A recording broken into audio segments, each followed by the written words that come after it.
Hello dear student, आज का video कक्षा 10 के छात्रों के लिए मोस्ट इम्पॉर्टेंट रहने वाला है क्योंकि इस वीडियो में मैं आपको बताने वाला हूं जो हिंदी का मॉडल पेपर है कक्षा 10 के छात्रों के लिए।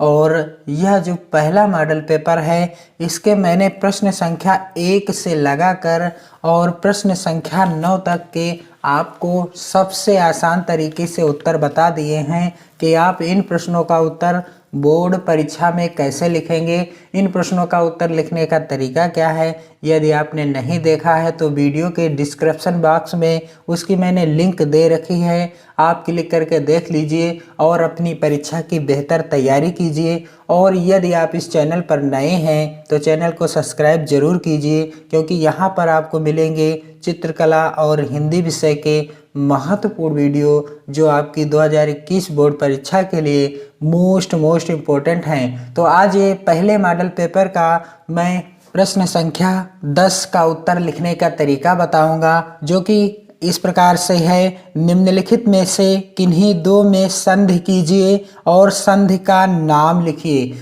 और यह प्रश्न आपसे 2 नंबर का पूछा जाएगा बोर्ड परीक्षा में। तो यहाँ पर आपको 4 विकल्प दिए गए हैं और यहाँ पर आपको किन्हीं दो का संधि करना है और साथ ही साथ क्या करना है, संधि का नाम भी लिखना है। तो इस प्रश्न का उत्तर आप कुछ इस तरह से लिखिएगा, प्रश्नोत्तर नंबर 10 का, और इस तरह से दीजिएगा जैसे कि यहाँ पर लिखा है प्रत्येकम, और प्रत्येकम का संधि विच्छेद क्या हो जाएगा, प्रति प्लस एकम हो जाएगा। और इसमें संधि कौन सी है, यड़ संधि है।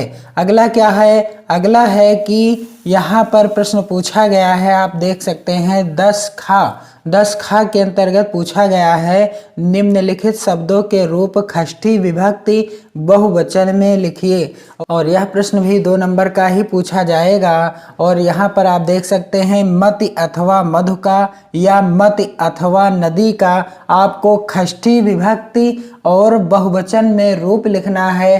तो इस प्रश्न का आप उत्तर कैसे देंगे, मान लीजिए आपको मति का लिखना है और मति का क्या लिखना है, मति का आपको षष्ठी विभक्ति और बहुवचन रूप लिखना है। तो इस तरह से आप डालेंगे बोर्ड एग्जाम में प्रश्नोत्तर नंबर 10 का कौन सा पहला, और मति का आप लिखने जा रहे हैं, इसकी कौन सी विभक्ति, षष्ठी विभक्ति, और बहुवचन में रूप क्या हो जाएगा, मति नाम हो जाएगा। और मोस्ट इम्पोर्टेंट है, आपको मति के जितने भी रूप हैं, जितनी भी विभक्तियां हैं, आपको याद होना चाहिए। यह हर बार बोर्ड परीक्षा में पूछा जाता है। अगला प्रश्न पूछा गया है निम्नलिखित में से किसी एक की धातु लकार पुरुष तथा वचन का उल्लेख कीजिए। और यहाँ पर 4 विकल्प दिए गए हैं। तो इस प्रश्न का आप उत्तर कैसे लिखेंगे, जैसे आपको यहाँ पर हस्यत की धातु लकार और पुरुष तथा वचन में उल्लेख करना हो तो आप कैसे देंगे इस प्रश्न का उत्तर। यहाँ पर आप देख सकते हैं प्रश्नोत्तर नंबर 10 का, और इस प्रश्न का आपको हस्यत का धातु लिखना है, लकार लिखना है और पुरुष लिखना है और वचन लिखना है। कहने का अर्थ है कि हस्यत में कौन सी धातु है, कौन सी लकार है और कौन सा पुरुष है तथा किस वचन में लिखा हुआ है।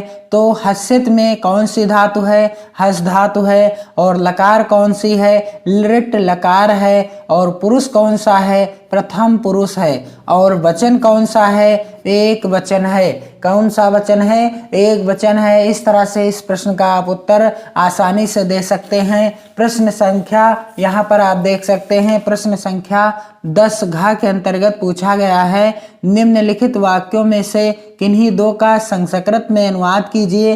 वाराणसी धर्मों की संगम स्थली है, हमें विद्यालय जाना चाहिए। और यह प्रश्न आपसे 2 नंबर का पूछा जाएगा। तो यहाँ पर मान लीजिए आपको इन दोनों का संस्कृत में अनुवाद करना है, तो आप कैसे करेंगे। यहाँ पर आप देख सकते हैं प्रश्न उत्तर नंबर 10 घ, वाराणसी धर्मों की संगम स्थली है, इसका अनुवाद आप इस तरह से कीजिएगा। आप हेडिंग डालेंगे अनुवाद, फिर आपको लिखना है वाराणसी धर्माणाम संगम स्थली अस्ति, वाराणसी धर्मों की संगम स्थली है। और दूसरे वाक्य का अनुवाद आप कैसे करेंगे, इस तरह से हमें विद्यालय जाना चाहिए। इसका अनुवाद आप करेंगे वयम विद्यालयम गच्छेम। वाक्य आपके बदल कर आ सकते हैं, यह कोई आवश्यक नहीं कि यही वाक्य आपकी बोर्ड परीक्षा में आ जाएं। अगला प्रश्न पूछा गया है, निम्नलिखित में से किसी एक विषय पर निबंध लिखिए, और यह 6 नंबर का प्रश्न आता है। आपको मैं बता दूंगा कि आपके लिए कौन कौन से निबंध मोस्ट इम्पोर्टेंट हैं, आप उन निबंधों को तैयार कर लेना। यहाँ पर आप देख सकते हैं 5 विकल्प दिए गए हैं और 5 में से आपको किसी एक विषय पर निबंध लिखना है। तो मैं आपको बताऊंगा सत्संगति का महत्व। इस पर आपको निबंध सबसे आसान और सबसे सरल शब्दों में बताऊंगा कि आप कैसे लिखेंगे, जिससे आपके पूरे 6 नंबर मिल जाएं। यहाँ पर आप देख सकते हैं प्रश्न उत्तर नंबर 11, और 11 का मैं आपको बताने जा रहा हूँ चौथा निबंध, सत्संगत का महत्व। और सत्संगत का महत्व, इस निबंध को आप कैसे लिखेंगे, हेडिंग डालेंगे आप रूपरेखा, और रूपरेखा में आपको लिखना है प्रस्तावना। प्रस्तावना के बाद दूसरी हेडिंग है संगत का प्रभाव, तीसरी हेडिंग है सत्संगत का अर्थ, चौथी हेडिंग है सत्संगत से लाभ, और 5वीं हेडिंग क्या हो जाएगी, कुसंगत से हानि, और 6ठी हेडिंग हो जाएगी उपसंहार। तो प्रस्तावना में आप क्या लिखेंगे, प्रस्तावना में आपको लिखना है संसर्ग से ही मनुष्य में गुण दोष आते हैं, यानी अच्छी संगत से ही मनुष्य के अंदर गुण आते हैं, और यदि उसकी संगत बुरी है तो उसके अंदर क्या आ जाते हैं, दोष आते हैं। मनुष्य का जीवन अपने आसपास के वातावरण से प्रभावित होता है। मूल रूप से मानव के विचारों और कार्यों को उसके संस्कार व वंश परंपराएं ही दिशा दे सकती हैं। यदि उसे स्वच्छ वातावरण मिलता है तो वह कल्याण के मार्ग पर चलता है, और यदि वह दूषित वातावरण में रहता है तो उसके कार्य भी उससे प्रभावित हो जाते हैं। जैसा वातावरण होगा व्यक्ति का वैसा ही विकास होगा, चाहे वो शारीरिक हो चाहे वो मानसिक हो। अगली हेडिंग क्या है, संगति का प्रभाव। इसे आप कैसे लिखेंगे, मनुष्य जिस वातावरण एवं संगत में अपना अधिक समय व्यतीत करता है उसका प्रभाव उस पर अनिवार्य रूप से पड़ता है। मनुष्य ही नहीं वरन पशुओं एवं वनस्पतियों पर भी इसका असर होता है। मांसाहारी पशु को यदि शाकाहारी प्राणी के साथ रखा जाए तो उसकी आदतों में स्वयं ही परिवर्तन हो जाएगा। यही नहीं, मनुष्य को भी यदि अधिक समय तक मानव से दूर पशु संगत में रखा जाए तो वह भी सैने सैने यानी धीरे धीरे मनुष्य स्वभाव छोड़कर पशु प्रवृत्ति को ही अपना लेगा। कहने का अर्थ है जिस तरह की संगत होगी उसी तरह का व्यवहार हम और आप करेंगे। अगली हेडिंग क्या है, सत्संगत का अर्थ। सत्संगत का क्या अर्थ है, सत्संगत का अर्थ है अच्छी संगति, और वास्तव में सत्संगत शब्द 2 शब्दों से मिलकर बना है, सत और संगति, अर्थात अच्छी संगति। कैसी संगति, अच्छी संगति। अच्छी संगत का अर्थ है ऐसे सत्पुरुषों के साथ निवास जिनके विचार अच्छी दिशा की ओर ले जाएं। तो इस तरह से आप इस हेडिंग को लिख सकते हैं काफी आसान तरीके से। अगली हेडिंग क्या है, सत्संगत से लाभ, यानी अच्छी संगत से हमें कौन कौन से लाभ मिल सकते हैं। तो सत्संगत के अनेक लाभ हैं। सत्संगति मनुष्य को सन्मार्ग की ओर अग्रसर करती है। सत्संगति व्यक्ति को उच्च सामाजिक स्तर प्रदान करती है, विकास के लिए सुमार्ग की ओर प्रेरित करती है, और बड़ी से बड़ी कठिनाइयों का सफलतापूर्वक सामना करने की शक्ति प्रदान करती है, और सबसे बढ़कर व्यक्ति को स्वाभिमान प्रदान करती है। तो अच्छी संगति मनुष्य के अंदर इतने गुणों का विकास करती है। और आगे क्या है, सत्संगति एक प्राण वायु है। जिस तरह से शरीर को चलाने के लिए ऑक्सीजन की आवश्यकता होती है, उसी तरह से सत्संगति क्या है, एक प्राण वायु है, जिसके संसर्ग मात्र से मनुष्य सदाचार का पालक बन जाता है और दयावान, विनम्र, परोपकारी एवं ज्ञानवान बन जाता है। इसीलिए तुलसीदास ने लिखा है क्या लिखा है कि सठ सुधरहि सत संगति पाई, पारस परस कुधातु सुहाई। तुलसीदास जी ने लिखा हुआ है, बहुत ही अच्छी बात लिखी है कि सठ सुधरहि सतसंगति पाई, पारस परस कुधातु सुहाई। और अगली हेडिंग क्या है? अगली हेडिंग है कुसंगत से हानि, यानी हमारी संगत यदि बुरी होगी तो हमें कौन कौन सी हानियों का सामना करना पड़ेगा। कुसंगत से लाभ की आशा करना व्यर्थ है। यदि संगति आपकी अच्छी नहीं है तो आपको लाभ होने वाला नहीं है। कुसंगत से पुरुष का विनाश निश्चित है। कुसंगत के प्रभाव के मानसवी पुरुष भी अच्छे कार्य करने में असमर्थ हो जाते हैं। यदि आपकी संगति अच्छी नहीं है तो आप अच्छे कार्य नहीं कर पाएंगे।